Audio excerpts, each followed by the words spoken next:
Selamat petang, salam sejahtera. Terima kasih karena bersama dengan saya di Nazilin Unity Channel.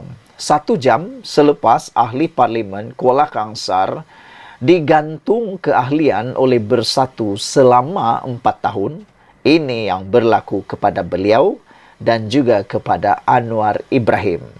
Malangnya, ianya menyakitkan. Bukan kepada Anwar, tetapi kepada Perikatan Nasional.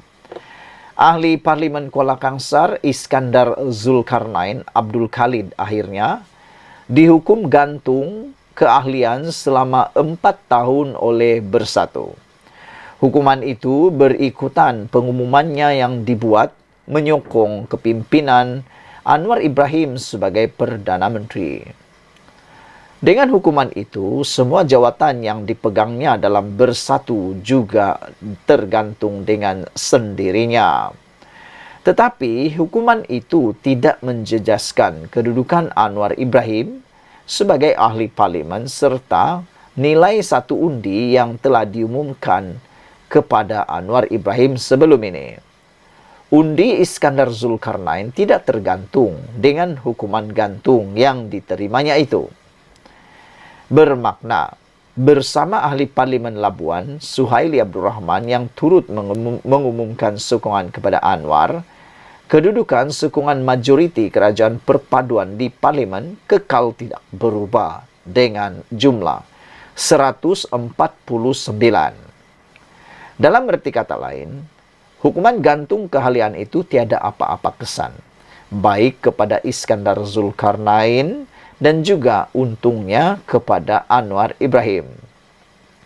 Sementara sokongan beliau kepada kerajaan tetap tidak berubah, Iskandar Zulkarnain juga melalui keputusannya menyokong Anwar itu paling mudah difahami ialah beliau sudah tiada hati lagi terhadap Bersatu serta tidak ingin bertanding lagi dalam PRU 16 nanti.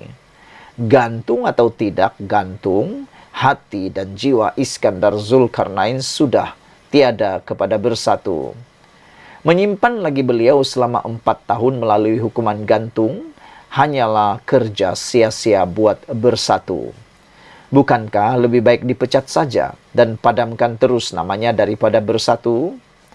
Sekurang-kurangnya dengan tindakan pecat itu, tiada kaitan dan tidak perlu dikenang lagi keberadaan ahli parlimen Kuala Kangsar itu dalam Bersatu. Kenapa Bersatu tak berani memecatnya?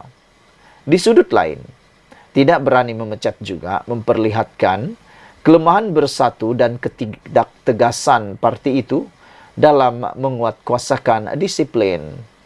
Bahkan dengan sekadar menghukum gantung keahlian saja, tiada apa-apa ketakutan pun untuk ahli-ahli parlimen Bersatu yang lain untuk mengambil tindakan yang sama. Apalagi dengan Bersatu yang dilihat semakin tiada masa depan selagi dipimpin Muhyiddin Yassin yang pernah gagal sebagai Perdana Menteri dan ada pula kes mahkamah menunggunya, tidak rugi apapun jika ahli parlimen mereka yang sedia ada memilih tidak lagi bertanding dalam PRU 16 akan datang nanti. Saudara-saudara sekalian, apa yang penting ialah dengan memilih memberi sokongan kepada kerajaan berserta peruntukan yang diterima untuk menjaga kawasan masing-masing, walaupun akibatnya akan digantung keahlian, tapi khidmat sebagai ahli parlimen boleh dilaksanakan dengan sebaik mungkin. Sebagai wakil rakyat, apakah yang lebih bernilai selain kemampuan berkhidmat dengan baik dan menggembirakan hati pengundi? Lainlah kalau mereka kaya macam Muhyiddin, kata Sabudin Hussein.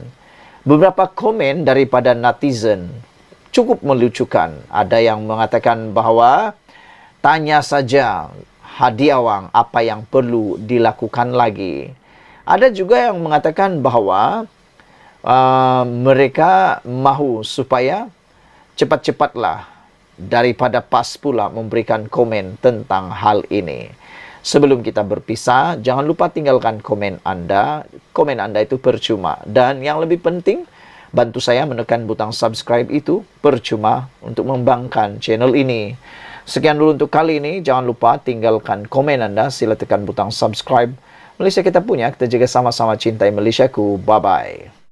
Selamat petang, salam sejahtera. Terima kasih karena bersama dengan saya di Nazilin Unity Channel.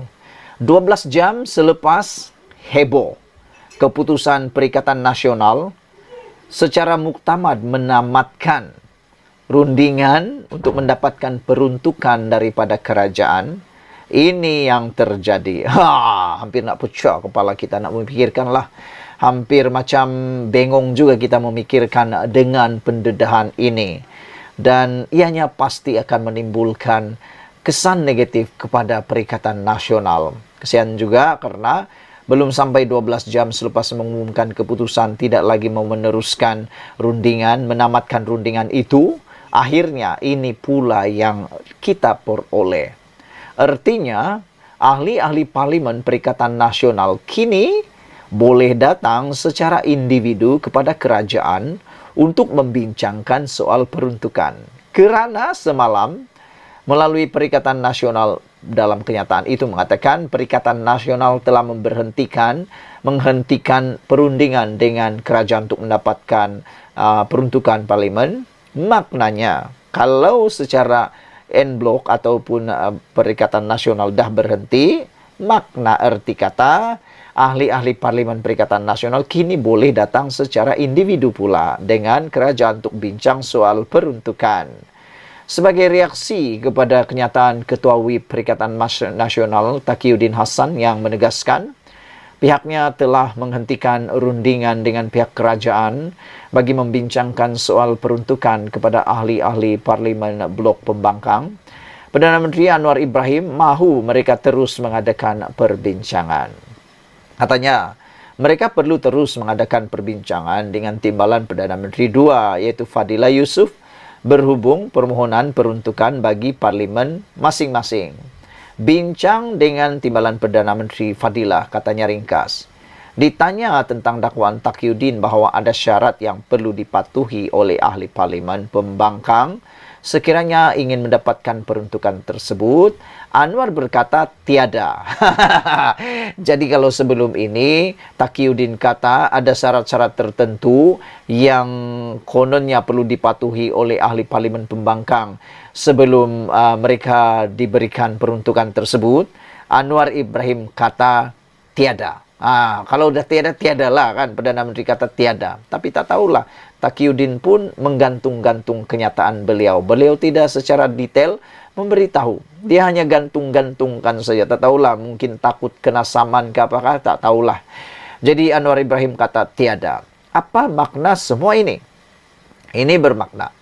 Meskipun Perikatan Nasional sudah membuat ketetapan menamatkan rundingan atau dalam erti kata lain, menolak untuk mendapatkan peruntukan daripada kerajaan, tetapi pintu untuk ahli-ahli parlimen blok pembangkang memperolehnya masih belum tertutup.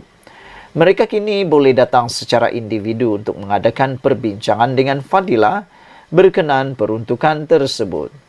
Mereka tak perlu lagi meminta kebenaran Perikatan Nasional kerana Perikatan Nasional sudah pun menamatkan rundingan dan tidak mahu lagi berbincang dengan kerajaan. Setelah Perikatan Nasional tidak mahu lagi berunding, pilihan yang tinggal bagi ahli-ahli parlimen ialah dengan mereka sendiri pergi berbincang bagi diri mereka sebagai ahli parlimen. Lainlah jika setelah menamatkan rundingan dengan kerajaan itu, PN kemudiannya sedia menyalurkan peruntukan gantian. Barulah logik jika ahli-ahli parlimen tidak datang lagi berunding dengan kerajaan. Persoalannya, adakah Perikatan Nasional mempunyai uang yang cukup untuk peruntukan gantian tersebut? Jika mereka sendiri tidak mahu memberinya atau tidak mampu menyediakannya, amatlah tidak wajar jika Perikatan Nasional pula menghalang ahli-ahli parlimen di bawahnya daripada memperoleh peruntukan daripada kerajaan. Jadi sekarang kalaulah Perikatan Nasional ini menghalang ahli-ahli parlimen daripada memperoleh peruntukan daripada kerajaan, kita nak tanya sekarang, sebenarnya siapa yang kejam? Anwar Ibrahim yang sanggup memberikan peruntukan itu tanpa ada syarat, kata Anwar Ibrahim, tiada kata Anwar Ibrahim tadi, ataukah kepimpinan Perikatan Nasional yang kejam. Sehingga kalau benar mereka mau menghalang ahli-ahli parlimen itu untuk mendapatkan peruntukan kerajaan, siapa yang kejam sebenarnya. Lagi pula, bukankah jika ahli parlimen datang berbincang secara individu dengan pihak kerajaan bagi memperoleh peruntukan, ia adalah kerana semata-mata mereka begitu mengutamakan rakyat dan ingin berkhidmat dengan lebih baik lagi? Selain itu, tiada kuasa bagi Perikatan Nasional untuk menghalang ahli-ahli parlimennya daripada mendapatkan peruntukan daripada kerajaan yang faedah akhirnya adalah untuk kepentingan rakyat, bahkan tidak melanggar mana-mana undang-undang negara. Dalam hal ini, Perdana Menteri juga telah memberi jaminan tiada apa-apa syarat yang akan dikenakan kepada ahli parlimen yang mahukan peruntukan itu. Jadi, tunggu apa lagi? Ayuhlah ahli parlimen, utamakanlah rakyat dan segeralah menemui fadilah untuk memperoleh peruntukan itu. Fasa berpolitik sudah tamat. Perikatan Nasional pun tiada harapan lagi untuk menebuk atau menukar kerajaan. Berbaki 4 tahun lagi sebelum tibanya PRU16, baiklah pilih untuk terus berkhidmat dengan cara yang terbaik kepada rakyat. Tanpa peruntukan atau dana keuangan dan sekadar sembang saja kuat, lama-lama rakyat pun pasti meluat. Jadi, fikir-fikirkanlah. Ditulis oleh Sabudin Hussein. Sekian dulu untuk kali ini. Jangan lupa tinggalkan komen Anda, tekan butang subscribe. Malaysia kita punya, kita jaga sama-sama, cintai Malaysiaku. Bye-bye.